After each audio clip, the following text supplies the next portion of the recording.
میرے محترم بزرگوں دوستو، سمجھنے کی بات یہ ہے اور پوری امت اور انسانیت کو سمجھانے کی بات یہ ہے کہ اللہ تعالیٰ نے روئے زمین پر بسنے والے ہر ایک مرد اور ہر ایک عورت کی دنیا اور آخرت کے بنانے کے لیے اللہ نے اپنے پاس سے دین اتارا ہے،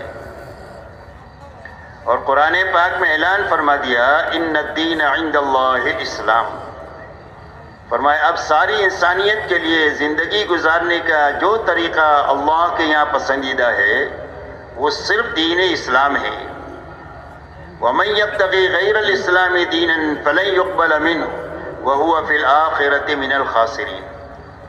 فرمایا جو اسلام کے علاوہ اور کسی راستے پر چل کر آئے گا اللہ کے یہاں مقبول نہیں ہوگا، اور اس کی آخرت ہمیشہ ہمیشہ کے لیے اجڑ جائے گی جہاں کبھی بھی آبادی نہیں ہوگی۔ اس لیے میرے دوستو، اللہ تعالیٰ نے ساری انسانیت کی کامیابی کے لیے دین اسلام اتارا ہے کہ زندگی جو بنے گی وہ بھی دین ہی کے راستے سے بنے گی، اور آخرت بھی جو بنے گی وہ صرف دین ہی کے راستے سے بنے گی۔ اور ہماری پوری محنت کی اور بھاگ دوڑ کی بنیاد دین ہے کہ ہر فرد امت کی زندگی میں پورا دین اپنی حقیقت کے ساتھ میں آ جائے۔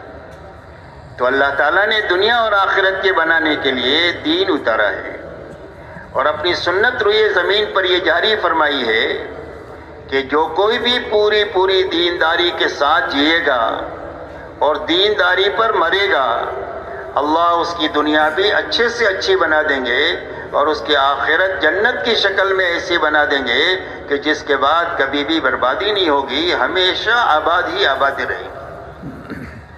اور جو بے دینی کے ساتھ زندگی گزارے، چاہے دنیاوی اعتبار سے کتنے ہی بڑے نقشوں کے مالک کیوں نہ ہو، اور جو بے دینی پر مرے تو اللہ نتیجتاً اس کی دنیا بھی اجاڑ دیں گے، اور آخرت ایسی اجڑے گی جہنم کی شکل میں کہ اس کے بعد کبھی بھی آبادی نہیں ہوگی۔ یہ اللہ کی طرف سے ایسی پکی ٹھکی سنت ہے کہ جس میں کبھی بھی تبدیلی نہیں ہوگی۔ فَلَن تَجِدَ لِسُنَّتِ اللَّهِ تَبْدِيلًا وَلَن تَجِدَ لِسُنَّتِ اللَّهِ تَحْوِيلًا۔ فرمایا اللہ کی سنت کو کبھی بدلتا ہوا نہیں پائیں گے۔ اس لیے یہ سمجھنے کی ہے اور پوری امت اور انسانیت کو سمجھانے کی ہے کہ اللہ کے یہاں کامیابی کا سبب حقیقی صرف دین ہے۔ رہا دنیا میں جتنے اسباب ہیں جس میں روزی روٹی کی تلاش میں لوگ لگتے ہیں، تجارت ہے، کھیتی ہے، ملازمت ہے، مزدوری ہے، ڈاکٹری ہے، انجینئرنگ ہے، سائنس ہے، حکومت ہے، یہ جتنے اسباب ہیں، ایسا ہی دنیا میں جتنے اچھے برے حالات انسانوں پر آتے ہیں انفرادی اجتماعی طور پر، کبھی خوشی ہے، کبھی غمی ہے، کبھی بیماری ہے، کبھی تندرستی ہے، کبھی راحت ہے، کبھی تکلیف ہے، کبھی مالداری ہے، کبھی غریبی ہے۔ غرض یہ ہے کہ یہ جتنے حالات اور اسباب ہے اس کا تعلق نہ تو کامیابی کے ساتھ ہے اور نہ تو ناکامی کے ساتھ ہے۔ کوئی سبب کامیابی کے لیے نہیں ہے اور کوئی سبب ناکامی کے لیے نہیں ہے، کوئی بھی حال کامیابی کے لیے نہیں ہے اور کوئی حال ناکامی کے لیے نہیں ہے، بلکہ یہ جتنے اسباب اور حالات ہیں یہ صرف امتحان کے لیے ہے اور دنیاوی زندگی کے گزارے کے لیے ہے۔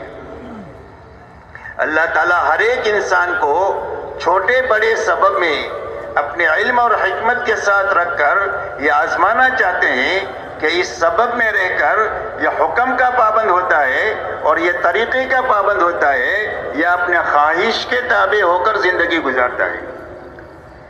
جو حال بھی اللہ کی طرف سے آیا ہے اس حال میں یہ حکم پورا کرتا ہے یا اپنی خواہش پر چلتا ہے، اس امتحان کے لیے اللہ نے اسباب اور حالات کو پیدا کیا۔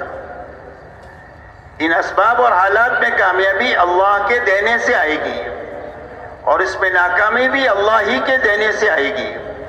کامیابی کے آنے کا راستہ ان اسباب میں اور حالات میں حکم کو پورا کرنا ہے اور نبی کے طریقے پر چلنا ہے، اور ناکامی کا راستہ خواہش پر چلنا ہے، منمانی پر چلنا ہے، اور دنیا میں جینے کے دو ہی راستے ہیں، تیسرا کوئی راستہ نہیں ہے۔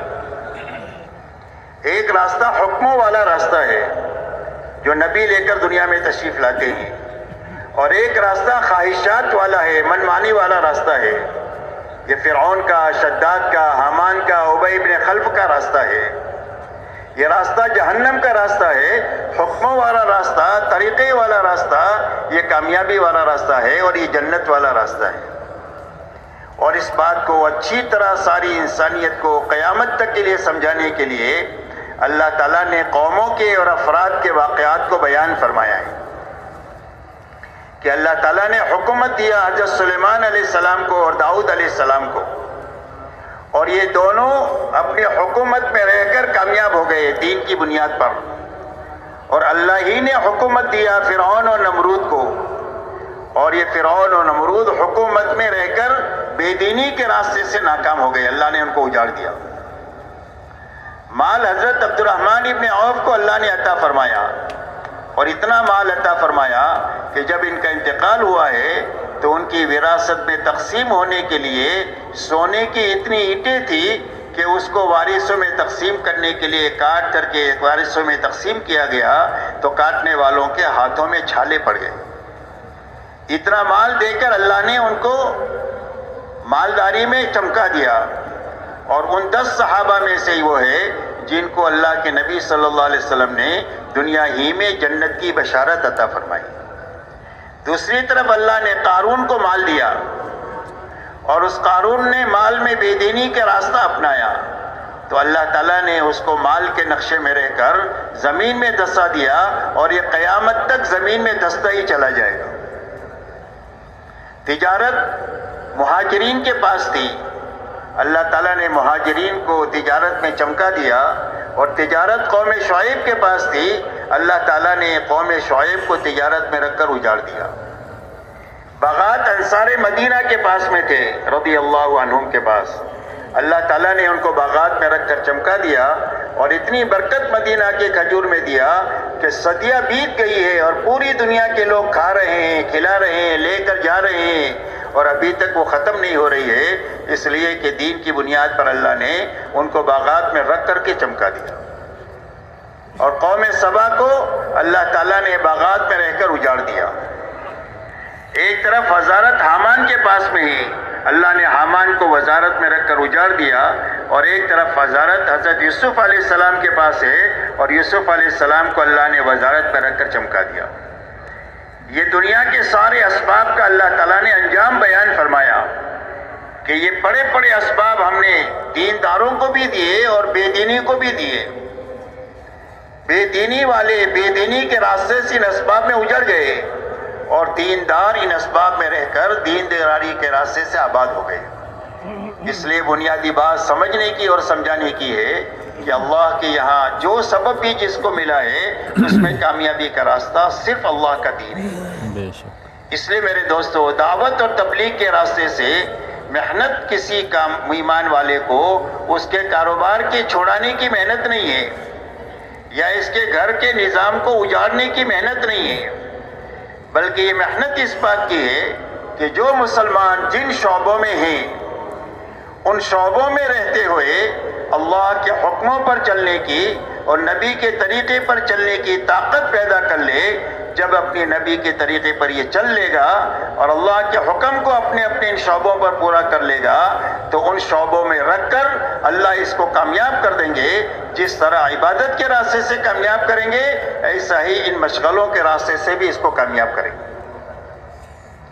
اسی لیے حدیث پاک میں آتا ہے التاجر الصدوق الامین مع النبیین والصدیقین والشہداء والصالحین، فرمایا سچا اور امانتدار تاجر بڑا کام کرتا ہے، امپورٹ ایکسپورٹ کا کام کرتا ہے، کروڑوں خربوں میں کھیلتا ہے، لیکن امانت داری ہے، سچائی ہے، تو فرمایا قیامت کے دن اللہ اس کو نبیوں کے ساتھ، صدیقین کے ساتھ اور شہداء کے ساتھ اٹھائیں گے۔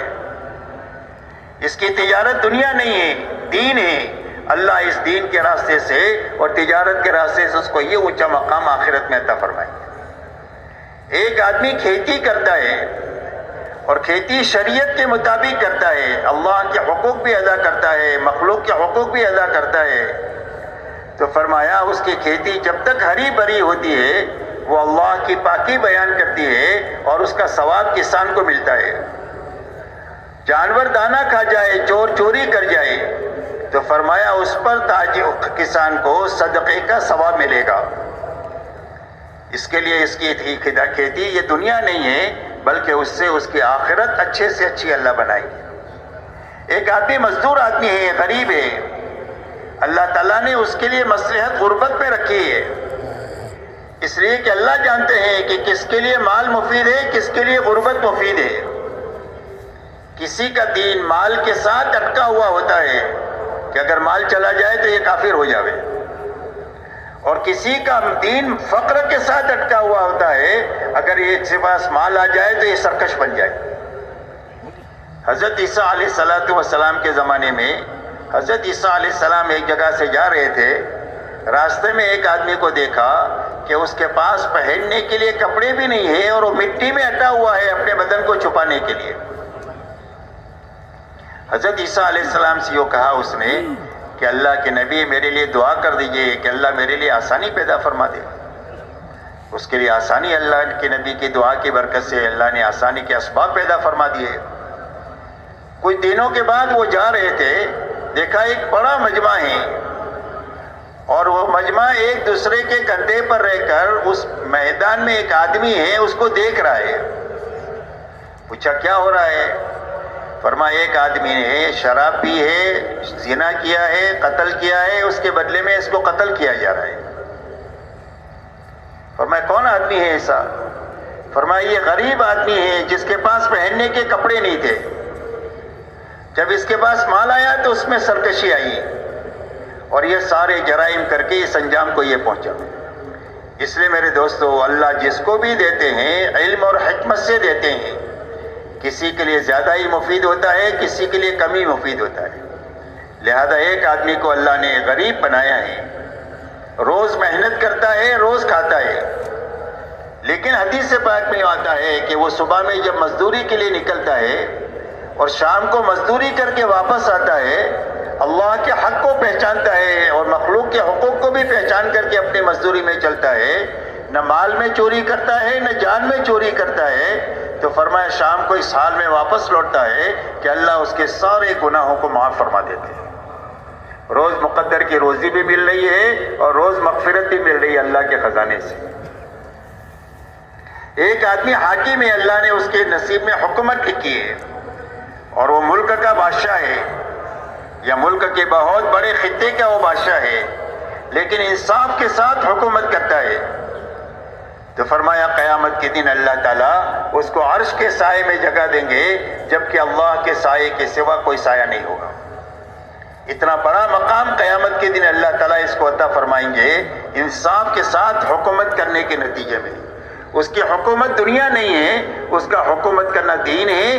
جس طرح دینداروں کو اللہ نوازیں گے، ایسا اس بادشاہ کو بھی انصاف کی بنیاد پر اللہ نوازیں گے۔ اس لیے میرے دوستو، یہ محنت اس بات کی ہے کہ ہر مسلمان دنیا کے جس کونے میں بھی ہے، جس ملک میں بھی ہے اور جس مشغلے میں بھی ہے اور جس حال میں بھی ہے، اس حال میں اللہ کے حکم کو سیکھ لے اور نبی کے طریقے کو معلوم کر لے، اور اپنی زندگی کے اس شعبے میں رہتے ہوئے اور اس حال میں رہتے ہوئے حکم کی پابندی کے ساتھ جی لے اور طریقے کی پابندی کے ساتھ جی لے، اللہ اس حال میں اور اس سبب میں رکھ کر اس کو کامیاب کر دیں گے۔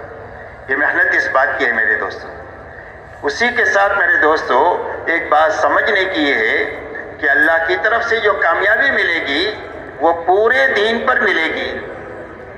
اسی لیے اللہ تعالیٰ ایمان والوں سے مخاطب ہے، یا ایھا الذین آمنوا ادخلوا فی السلم کافۃ ولا تتبعوا خطوات الشیطان انہ لکم عدو مبین۔ اللہ جل شانہ قرآن پاک میں ارشاد فرماتے ہیں کہ اے ایمان والو، اسلام میں اور دین میں پورے داخل ہو جاؤ اور شیطان کے نقش قدم پر مت چلو، اس لیے کہ شیطان تمہارا کھلا ہوا دشمن ہے۔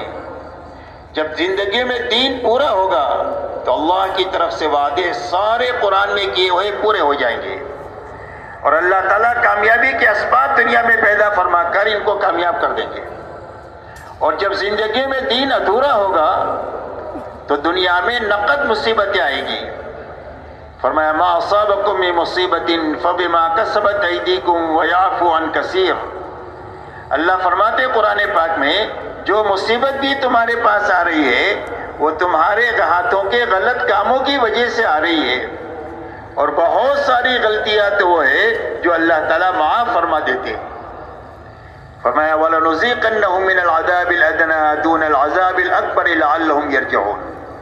اللہ فرماتے ہیں کہ بڑا عذاب جو موت سے شروع ہوگا، اس سے پہلے دنیا میں چھوٹی چھوٹی تکلیف کی شکلیں ہم پیش کر کے دنیا میں اس لیے بھیجتے ہیں تاکہ اپنی غلط زندگی سے یہ توبہ کر کے اللہ کی طرف رجوع کرے۔ یہ بھی ایمان والوں کے حق میں رحمت ہوتا ہے کہ اللہ کی طرف رجوع کی توفیق مل جاوے۔ اس لیے میرے دوستو، دنیا میں جب دین ادھورا ہوگا تو دنیا میں نقد مصیبتیں آئیں گی۔ جو کوئی بھی مصیبت اس وقت میں دنیا میں نظر آ رہی ہے، اپنی انفرادی اور اجتماعی زندگیوں میں اور اپنے چھوٹوں بڑوں کے اوپر، وہ سارے حالات دنیا میں جو ہے یہ دین کی کمی کی وجہ سے۔ تو محنت اس بات کی ہے کہ ہر ایمان والے کی زندگی میں پورا دین آئے اور اپنی حقیقت کے ساتھ آئے۔ اسی لیے اللہ جل شانہ ہر ایمان والے مرد اور عورت سے یہ مطالبہ کرتے ہیں کہ اسلام میں اور دین میں پورے داخل ہو جاؤ، اور شیطان کے نقش قدم پر مت چلو۔ شیطان تمہارا کھلا ہوا دشمن ہے۔ تو پورا دین پر داخل ہونے کے کیا معنی ہے؟ اللہ تعالیٰ نے 2 لائن کے احکامات عطا فرمائے ہیں۔ ایک کرنے کے لائن کے احکامات دیے ہیں اور ایک بچنے کے لائن کے احکامات دیے ہیں کہ یہ کرنا ہے یہ نہیں کرنا۔ کرنے کے جتنے کام بتائے ہیں ان سارے کاموں کو کرنا، اور جتنی بچنے کی چیزیں ہیں ان ساری چیزوں سے بچنا، یہ پورا دین ہے۔ اسی لیے علماء یہ فرماتے ہیں کہ اس آیت کریمہ کے شان نزول کے بارے میں مفسرین نے یہ لکھا ہے کہ آیت اتری ہے حضرت عبداللہ ابن سلام رضی اللہ تعالیٰ عنہ کے بارے میں، جو اسلام سے پہلے ایک سچے آسمانی مذہب کے ماننے والے تھے۔ اسلام کے آنے کے بعد اللہ تعالیٰ نے اس سارے مذاہب کو منسوخ کر دیا اور پوری انسانیت کے لیے ایک ہی دین طے فرمایا، وہ دین اسلام ہے۔ اس مذہب میں جس کے وہ ماننے والے تھے، اس میں اونٹ کا گوشت کھانا منع تھا۔ ان کے دل میں یہ بات آئی کہ اب میں نے اسلام قبول کر لیا ہوں، اسلام میں اونٹ کا گوشت کھانا حلال ہے، فرض واجب تو نہیں ہے۔ اگر میں نہ کھاؤں تو میرا اسلام پر بھی عمل ہو جائے گا، اور پہلے مذہب کو جس کو میں مانتا تھا اس پر بھی عمل ہو جائے گا۔ ایسے اچھے جذبے سے ایک مباح چیز کو چھوڑ دیا، کوئی فرض نہیں چھوڑا، کوئی واجب نہیں چھوڑا، کوئی گناہ کا کام نہیں کیا، ایک مباح چیز کو چھوڑ دیا۔ مباح اسی چیز کو کہتے ہیں کہ جس کرو تو بھی ٹھیک ہے، نہ کرو تو کوئی بات نہیں۔ اس پر اللہ کی طرف سے قرآن میں آیت اتر رہی ہے کہ اے ایمان والو، اسلام میں پورے داخل ہو جاؤ، اور شیطان کے نقش قدم پر مت چلو، اس لیے کہ شیطان تمہارا کھلا ہوا دشمن ہے۔ کہ آپ اسلام کے آنے کے بعد کسی اور مذہب کی طرف، کسی اور تہذیب اور تمدن کی طرف، دنیا کے کسی اور طور طریقوں کی طرف تمہارا للچائی ہوئی نگاہوں سے دیکھنا اور اس کو اپنے دل میں پسند کرنا، اللہ اس کو برداشت نہیں کریں گے، اس لیے کہ ہم نے دین تمہارے پر پورا اتار دیا ہے۔ الیوم اکملت لکم دینکم واتممت علیکم نعمتی ورضیت لکم الاسلام دینا۔ ہم نے دین پورا تمہارے لیے اتار دیا ہے اور اپنی نعمتوں کو تمہارے پر تمام کر دیا ہے، اور ہم نے دین اسلام تم کو پسند کر کے دیا ہے۔ اب ادھر ادھر تانگ جھانک کی اجازت نہیں کہ بھئی مجمع جاگ رہا ہے کہ سو رہا ہے؟ جاگ رہا ہے ماشاءاللہ، لیکن یہاں پر میں اوپر بیٹھا ہوں نا، مشورے سے مجھے اوپر بٹھایا ہے، تو نظر آتا ہے کون جاگ رہا ہے کون سو رہا ہے۔ تو اس کے لیے آپ حضرات سے ہماری درخواست ہے کہ بھئی آنکھیں کھولیں اور جاگ کر پوری بات سنیں۔ پوری بات سننا ضروری ہے۔ ہر مجلس کا رنگ الگ ہوتا ہے، ہر مجلس میں ضروری باتیں الگ ہوتی ہیں، وہ ساری مل کر اجتماع کے ختم پر کام کی ایک شکل ذہنوں میں بنے گی، اور اگر مجلس سے ایسی ہی ضائع ہو گئی تو پھر آخر میں جا کر جیسے آئے تھے ایسا ہی واپس ہو جائے گی۔ اس لیے ایک بڑے کام کے لیے ہم سب جمع ہوئے ہیں، اور اتنا بڑا انتظام ایک بڑے کام کے لیے ہے، اور کام یہ ہے کہ ہماری زندگی مقصد پر آئے کہ اللہ تعالیٰ نے ہم کو دنیا میں کیوں پیدا کیا ہے، اور مقصد دین ہے، دین کی محنت ہے، عبادت ہے اور دعوت ہے۔ اللہ کے کلمے کو زندگی میں لانا ہے اور پوری دنیا میں زندہ ہو جائے، اس کی محنت ہے، یہ ہماری زندگی کا مقصد ہے، اسی کے لیے اللہ نے دنیا میں ہم کو پیدا کیا ہے۔ اس لیے میرے محترم بزرگ اور دوستو، یہ محنت دعوت اور تبلیغ کی اس بات کی ہے کہ ہر ایمان والے کی زندگی میں پورے دین پر چلنے کی طاقت پیدا ہو جائے، اس لیے کہ معلومات کی کمی نہیں ہے اور دین پر چلنے کی وسائل کی کمی نہیں ہے۔ مسجد بھی ہے، مدرسہ بھی ہے، علماء کرام بھی ہے، ہر زبان میں دینی کتابیں بھی ہے، سارے وسائل ہیں دین پر چلنے کے، اور معلومات بھی ہے کہ یہ فرض ہے، یہ واجب ہے، یہ حلال ہے، یہ حرام ہے، لیکن اندر میں طاقت نہ ہونے کی وجہ سے زندگیوں میں اس پر عمل نہیں ہے۔ اچھے سے اچھا بیج ہے لیکن زمین میں استعداد نہیں ہے بیج اگانے کی، جس کے نتیجے میں کتنا بھی اچھا بیج آپ ڈالیں گے تو اگے گا نہیں۔ اس لیے میرے دوستو، یہ پوری امت میں طاقت پیدا کرنے کا کام ہے کہ فرائض پر کھڑا ہونے کی طاقت پیدا ہو جائے اور حرام سے بچنے کی طاقت پیدا ہو جائے، اور ہر ایمان والے کو اپنی دینی کمی کا پتہ لگ جائے کہ میری زندگی میں بڑی خامیاں ہیں اور میری زندگی میں بڑی کمزوریاں ہیں، اور یہ کمزوری دور ہونی چاہیے اور موت سے پہلے دور ہونی چاہیے، اور یہ خامیاں دور ہونی چاہیے اور موت سے پہلے دور ہونا چاہیے، ورنہ موت کے بعد اتنا پچھتانا پڑے گا کہ آدمی خون کے آنسو روئے گا لیکن اس کے آنسوؤں کا پوچھنے والا کوئی نہیں ہوگا۔ تو یہ خامی کا پتہ چلے اور کمزوری کا پتہ چلے، اس کے لیے تبلیغ ہے۔ اسی لیے نکلنے کے لیے کہا جاتا ہے کہ اللہ کے راستے میں نکل کر اپنے چہرے کو صحابہ کے آئینے میں دیکھے تاکہ ہماری کمی کا پتہ چلے۔ آج ہماری غلطی یہ ہے کہ ہم دین کے معاملے میں اپنے سے نیچے والوں کو دیکھنے کے عادی ہیں، اور دنیا کے معاملے میں اپنے سے اوپر والوں کو دیکھنے کے عادی ہیں۔ 100 پتی 1000 پتی کو دیکھتا ہے، اور 1000 پتی لکھ پتی کو دیکھتا ہے، لکھ پتی کروڑ پتی کو دیکھتا ہے، کروڑ پتی ارب پتی کو دیکھتا ہے، ارب پتی کھرب پتی کو دیکھتا ہے، اور کھرب پتی ملک والے کو دیکھتا ہے، اور چھوٹا ملک والا بڑے ملک والے کو دیکھتا ہے۔ تو ہر آدمی دنیا کے معاملے میں اوپر دیکھ رہا ہے، تو جتنا کچھ بھی اللہ نے اس کو دیا ہے اس کو کم ہی لگ رہا ہے، اور ناشکری کی کیفیت کے ساتھ زندگی گزر رہی ہے، اس لیے کہ اوپر دیکھنے کی عادت ہے۔ اور دین کے معاملے میں ہمارا معمول یہ بنا ہوا ہے کہ ہم دین کے معاملے میں اپنے سے نیچے والوں کو دیکھنے کے عادی بن گئے ہیں، اور اپنے ماحول کو دیکھ کر اسلام کو اور دین کو سمجھنے کی کوشش کرتے ہیں۔ اس کے لیے آدمی پر اپنی غلطی واضح نہیں ہوتی ہے، بلکہ آدمی کو دھوکہ لگ جاتا ہے کہ میں بھی تو دیندار ہوں، اور اس کی وجہ یہ ہے کہ دین کے معاملے میں اپنے سے کمتر لوگوں کو ہم دیکھتے ہیں۔ ایک آدمی 5 وقت کا نمازی ہے تو وہ 3 وقت والے کو دیکھتا ہے کہ میں تو الحمدللہ 5 وقت کا نمازی ہوں، بہت سارے مسلمان صرف 3 ہی وقت کے پڑھتے ہیں، میں تو ان سے بہت اچھا ہوں۔ اور 3 وقت والے جمعہ والوں کو دیکھتے ہیں کہ ہم تو 3 وقت کے پڑھتے ہیں، بہت سارے مسلمان صرف جمعہ مسجد میں آتے ہیں، اور جمعہ والے ان کو دیکھتے ہیں جو جمعہ بھی نہیں پڑھتے، بولے بہت سارے مسلمان تو وہ ہے جو جمعہ بھی نہیں پڑھتے، ہم تو جمعہ کی نماز تو پڑھ لیتے ہیں، ہم تو بہت اچھے ہیں۔ اور جو جمعہ کی نماز بھی نہیں پڑھتے ہیں وہ دیکھتے ہیں ان کو جو شرابی کبابی ہیں، کہ ہم نمازی تو نہیں پڑھتے ہیں باقی ہم شرابی کبابی تھوڑی ہے۔ بہت سارے مسلمانوں کو دیکھو پتہ نہیں کن کن غلطیوں میں ہیں، آپ تو ان کو جا کر کے سمجھاؤ ہم تو بہت اچھے لوگ ہیں۔ اور اگر ان کے پاس آپ جاؤ تو کہیں گے کہ کلمہ تو ہم پڑھتے ہیں، جنت تو ہماری ہے۔ آپ تو ان لوگوں کو جا کر کے دعوت دو جو کو کلمہ نہیں جانتے اور کلمے والے نہیں ہیں، ہم تو ان سے بہت اچھے ہیں۔ تو جو جس بے دینی میں ہے اس کو اپنی بے دینی کا کمی کا پتہ نہیں ہے، اور جب دینی کمی کا پتہ نہیں ہے تو اس کی دور کرنے کی فکر بھی نہیں ہے۔ حالانکہ میرے دوستو یہ بے فکری بہت اچھی بات نہیں ہے، یہ بے فکری بالکل خالی ہونے کی علامت ہے کہ اندر کچھ نہیں ہے، ورنہ جب جیب میں پیسہ ہوتا ہے تو آدمی کو فکر ہوتی ہے کہ کوئی اڑا نہ لے جائے۔ صحابہ کے بارے میں ہر وقت میں وہ اپنے دین کے بارے میں فکر مند تھے۔ ایک تابعی فرماتے ہیں کہ میری 30 صحابہ سے ملاقات ہوئی، ان سب کو میں نے روتے ہوئے پایا اور وہ سارے اپنے اوپر نفاق کا ڈر کرتے تھے کہ کہیں ہم منافق نہ ہوں۔ صحابیت کے مقام پر کوئی دنیا کا بڑے سے بڑا ولی پہنچ نہیں سکتا اس مقام کے لوگ اپنے بارے میں فکر مند تھے کہ کہیں ہماری نفاق پر موت نہ آئے۔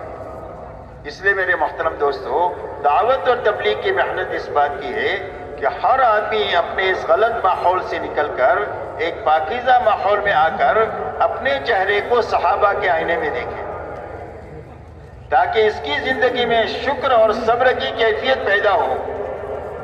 اللہ والے یہ فرماتے ہیں کہ آدمی صابرین اور شاکرین میں سے ہو نہیں سکتا۔ اللہ تک پہنچنے کے یہ دو راستے ہیں، ایک شکر کا ہے اور ایک صبر کا ہے، لیکن صابرین اور شاکرین میں سے ہو نہیں سکتا ہے جب تک دنیا کے معاملے میں اپنے سے نیچے نہیں دیکھے اور دین کے معاملے میں اپنے سے اوپر نہ دیکھے۔ اور جب یہ دین کے معاملے میں اپنے سے اوپر دیکھے گا اور دنیا کے معاملے میں نیچے دیکھے گا تو اللہ اس کو صبر بھی دیں گے، شکر بھی دیں گے، اور ان دونوں راستوں سے اللہ تک یہ پہنچ جائے۔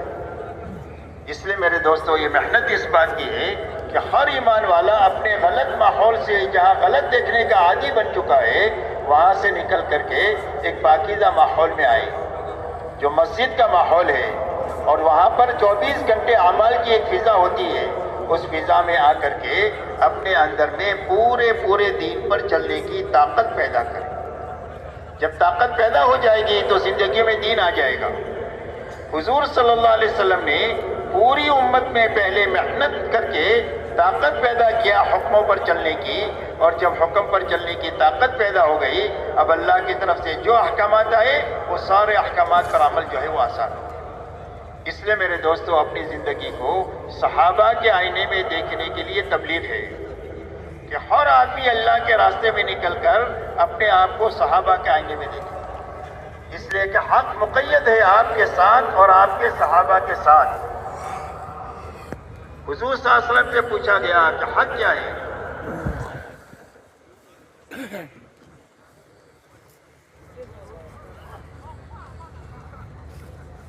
فرمایا ما انا علیہ و اصحابی، فرمایا حق وہ ہے جس پر میں ہوں اور میرے صحابہ ہیں، اور فرمایا اس امت میں 72-73 فرقے ہوں گے اور سارے جہنم میں جائیں گے سوائے ایک کے۔ فرمایا کون جنت میں جائے گا؟ فرمایا جو میرے نقش و قدم پر ہے اور میرے صحابہ کے نقش و قدم پر ہے وہ جنت میں جائے گا۔ اس لیے میرے محترم دوستو، حضور پاک صلی اللہ علیہ وسلم نے اپنی ذات کو اور صحابہ کو حق کا معیار بنایا ہے کہ قیامت تک کسی کو حق سمجھنا ہے اور دین سمجھنا ہے اور دین کی محنت کا صحیح سمجھنا ہے، تو اس کے لیے نمونہ حضور صلی اللہ علیہ وسلم اور صحابہ کی جماعت ہے، اور اس جماعت کی زندگی سے سمجھ کر اپنی زندگی تک وہاں تک جانے کی محنت میں لگاتے رہنا ہے، اور کرتے ہوئے جینا ہے، کرتے ہوئے مرنا ہے۔ جب اس کو منزل بنا کر چلنا شروع کریں گے تو یا تو اللہ پہنچا دیں گے، اور اگر نہیں پہنچ سکے راستے میں مر گئے تو اللہ تعالیٰ ان پہنچے ہوئے لوگوں کے ساتھ حشر فرما دے گا۔ حدیث پاک میں آتا ہے کہ ایک آدمی نے قرآن کا حفظ شروع کیا، حافظ بننے سے پہلے مر گیا تو اللہ اس کو حافظ اٹھائیں گے۔ ایک آدمی کراچی سے حج کے لیے نکلا اور ایئرپورٹ پر ہی انتقال ہو گیا احرام کی حالت میں، تو اللہ اس کو حاجی اٹھائیں گے۔ ہم صحابہ کو اپنی منزل بنا کر کے دنیا میں چلتے رہیں گے، کام کرتے رہیں گے، اللہ سے مانگتے رہیں گے، تو یا تو اللہ وہاں تک پہنچا دیں گے، اور اگر نہیں پہنچ سکے راستے میں مر گئے تو اللہ کی ذات سے امید کی جا سکتی ہے کہ اللہ ان کے ساتھ حشر فرما دے۔ اسی لیے مولانا الیاس صاحب رحمۃ اللہ علیہ سے پوچھا گیا کہ آپ اس محنت سے کیا چاہتے ہیں؟ فرمایا میں اس محنت سے یہ چاہتا ہوں کہ حضور صلی اللہ علیہ وسلم امت کو جہاں پر چھوڑ کر گئے تھے، دوبارہ امت یا امت کا ایک حصہ وہاں تک پہنچ جائے جہاں پر حضور صلی اللہ علیہ وسلم امت کو چھوڑ کر گئے تھے۔ ہماری تبلیغ کی منزل صحابہ ہے، ہم اس زندگی تک جانے کی محنت اور کوشش میں لگے ہوئے ہیں جس زندگی پر حضور صلی اللہ علیہ وسلم نے 100% صحابہ کو اٹھایا تھا۔ اب صحابہ میں کیا تھا؟ فرمایا 100% صحابہ میں دو بنیادیں ایک ساتھ پائی جاتی تھی۔ ایک تو پورا دین اپنی حقیقت کے ساتھ پایا جاتا تھا کہ جو قرآن میں ہے وہ زندگی میں ہے۔ کانوا کتاب اللہ یمشون علی الارض، فرمایا زمین پر اللہ کی چلتی پھرتی کتاب تھی، جو کرنے کے لیے کہا وہ زندگی میں ہے۔ جس سے بچنے کے لیے کیا اس سے زندگی بچی ہوئی ہے. جن صفات سے متصف ہونے کے لیے اللہ نے قرآن میں فرمایا ہے اس صفات سے زندگی متصف ہے، اور جس صفات سے دور رہنے کا حکم دیا ہے ان صفات سے اپنی زندگی کو بچائے ہوئے ہے. وہ کتاب قرآن کا نمونہ تھے جو زمین پر چل پھر رہے تھے. ایک مرتبہ ایک غیر مسلم نے کہا کہ تمہارا قرآن کہاں ہے؟ ایک صحابی کی طرف اشارہ کر کے فرمایا ھذا کتاب اللہ یمشی علی الارض، فرمایا اللہ کی کتاب ہے جو زمین پر چل پھر رہی ہے. تو ایک تو پورا دین اپنی حقیقت کے ساتھ زندگی میں تھا، اور زندگیوں میں دین پورا آئے گا تو اللہ کے وعدے پورے ہوں گے. اللہ تعالیٰ نے قرآن پاک میں بڑے بڑے وعدے کیے اس امت کے لیے. کہا اس امت کو ہم کیا دیں گے؟ فرمایا سربلندی دیں گے. فرمایا اس امت کو کیا دیں گے؟ فرمایا محبتیں دیں گے آپس میں. کہا اس امت کو کیا دیں گے؟ کیا اس کو خلافت دیں گے؟ کہا اس امت کو کیا دیں گے؟ فرمایا دین کو، ان کے دین کو قوت دیں گے کہ دنیا کے سارے شعبوں پر قرآن کا راج ہوگا، منمانی کا اور نفسانیت کا راج نہیں ہوگا، بلکہ جو قرآن کہے گا ایسی زندگی کے مطابق حکومتیں بھی ہوگی، مزدوری بھی ہوگی، تجارت بھی ہوگی اور کھیتی بھی ہوگی. ہر آدمی اپنی ذاتی زندگی میں اور اجتماعی زندگی میں قرآن کے حکموں کا پابند بن کر کے جیے گا. ایسی قوت ہم دین کو عطا فرمائیں گے، اور ان کے خوف و ہراس کو امن سے بدل دیں گے. ان کے خوف و ہراس کو امن سے بدل دیں گے. دنیا کی زندگی کو پاکیزہ زندگی عطا فرما دیں گے، اور آخرت جنت کی شکل میں ان کی بنا دیں گے، جس کے بعد کبھی وہاں سے نکلنا نہیں چاہیں گے، کبھی وہاں سے ان کو نکالا نہیں جائے گا. اس لیے میرے محترم بزرگوں دوستو، ایک تو 100% صحابہ میں پورا دین اپنی حقیقت کے ساتھ پایا جاتا تھا. دوسری بات صحابہ میں یہ تھی کہ 100% صحابہ نے اپنی جان اور مال کو اللہ کے دین کی محنت کے تقاضوں کے مقابلے میں بے قیمت بنایا تھا. کہ ہماری جان کی اور ہمارے مال کی کوئی بھی قیمت نہیں ہے اللہ کے مقابلے میں، اللہ کے حکم کے مقابلے میں، اور اللہ کے بھیجے ہوئے نبی کے طریقے کے مقابلے میں ہماری جان مال کی کوئی قیمت نہیں ہے. ایک جان لگانے کا تقاضا ہے تو ایک جان لگائیں گے، خوشی خوشی لگائیں گے. اور گھرانہ لگانے کا تقاضا ہے تو گھرانہ لگائیں گے. برادری لگانے کا تقاضا ہے تو برادری کو اللہ کے نام پر لگائیں گے.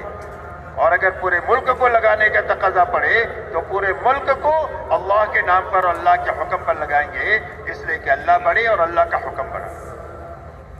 ایسا ہی ہمارا مال ہماری نگاہوں میں بے قیمت ہے. مسلمان کا مال تو بہت قیمتی ہے. اگر یہ نماز پڑھ رہا ہو اور کوئی چوری کر جائے تو حکم یہ ہے کہ اپنی نماز کو توڑ کر اپنے مال کو یہ بچا لے.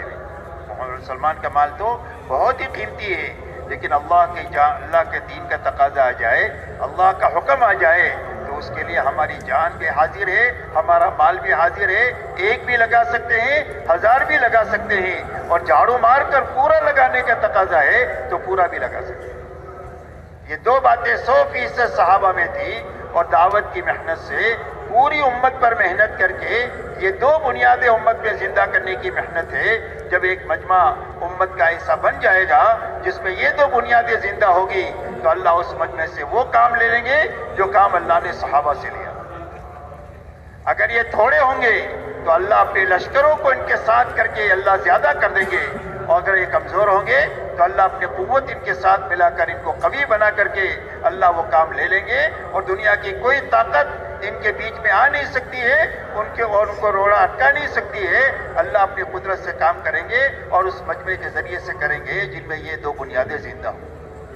اس لیے میرے محترم دوستو، ایک بڑا کام ہے جو ہمارے زمانے میں ہو رہا ہے. اس کام کو اچھی طرح سمجھنا ہے اور اچھی طرح کرنا ہے. اچھی طرح کرنے ہی سے آدمی بنے گا، صرف پھرنے سے بنے گا نہیں. زمین میں گٹلی صحیح رکھنا یہ ہمارے ذمہ ہے، درخت اللہ بناتے ہیں. نطفے کو صحیح جگہ پہنچانا یہ انسان کے ذمہ ہے، انسان اللہ بناتے ہیں. ایسا ہی تبلیغ کا ایک کام ہے، اور اس کی بہت ساری بنیادیں ہیں جن بنیادوں کے ساتھ یہ تبلیغ ہے. جب ان بنیادوں کے ساتھ یہ تبلیغ ہوگی تو اللہ سب سے پہلے اس محنت میں لگنے والے کو اللہ توبہ دیں گے، پچھلی زندگی پر ندامت عطا فرمائیں گے، اور اگلی زندگی میں صحیح چلنے کا عزم اور ارادہ عطا فرمائیں گے. اور توبہ میرے دوستو اتنی بڑی نیکی ہے کہ پچھلے سارے گناہ اللہ معاف فرما دیں گے، اور آگے کے لیے اللہ سے ملنے کا اور اللہ سے قریب ہونے کا راستہ ہموار کر دیں گے۔ اس لیے میرے دوستو پہلی بات تو یہ کہ پورا مجمع اس مجلس میں اللہ سے توبہ مانگے پچھلی زندگی کے بارے میں، کہ بھئی سارا مجمع تیار ہے اللہ سے ان 3 دنوں میں پچھلی زندگی پر توبہ پر آنسو بہا کر آئندہ زندگی صحیح گزارنے کا عزم اور ارادہ لے کر یہاں سے اللہ کے راستے میں جانا ہے، اور جو واپس جائیں وہ بھی کام کرنے کے جذبے سے جانا ہے، کہ بھئی جائیں گے انشاءاللہ۔